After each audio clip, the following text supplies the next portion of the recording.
Okay, both layers of glue have dried, and I've already started to buff the free edge, the excess that was hanging over of the silk wrap.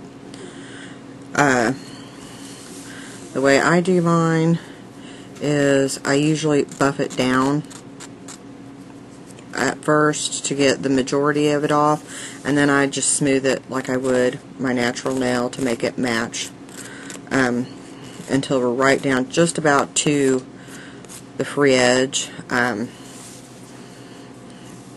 make sure that it matches my natural free edge. And after you have all of the excess off of the free edge, then I take the file at just a slight angle. See if I can get this where you can see just about like that, just enough so that it rounds it down so that it really matches and blends in with your natural free edge.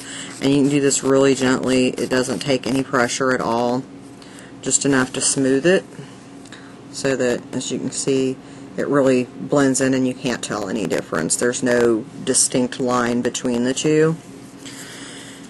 And then you're going to want to buff and get the natural texture of the silk wrap will show through the nail glue.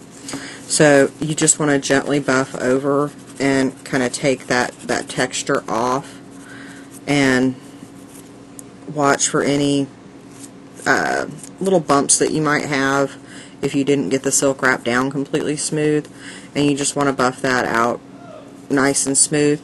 And then I go over it after that with the fine edge, with the fine grit of the file, just to make sure everything is nice and smooth and blended really well, so that when I polish it'll look real natural and pretty much no one can tell at all.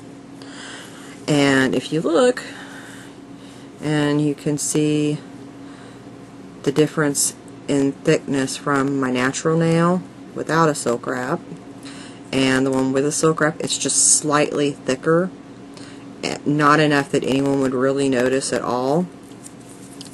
And once you polish, once you have your base coat and 2 coats of polish on, even if it's a thin polish, you won't be able to tell at all.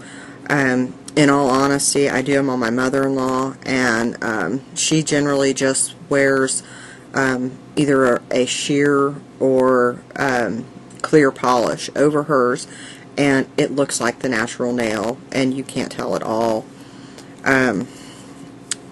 You usually, if you get it on there really securely and smooth and don't have any that is overlapping onto the cuticle, and you keep it away from your cuticle edge, it won't lift at all.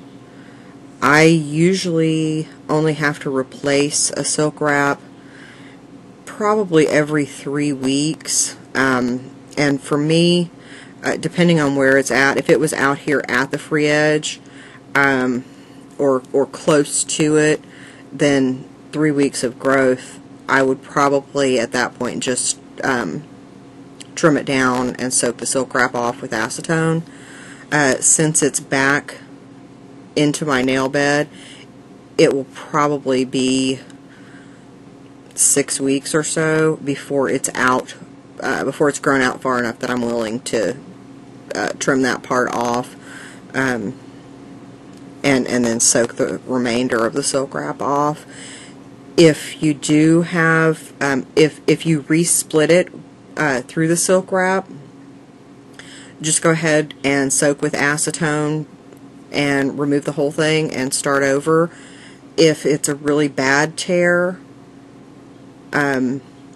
or if you're real rough on your hands, you can do 2 layers of silk wraps, and all you would do is you would do your first one like we just did, and once the glue is dry, you would go ahead and you would place a second layer of silk wrap over that exactly the same way, follow it the exact same way, and then 2 more coats of the nail glue, and then buff it.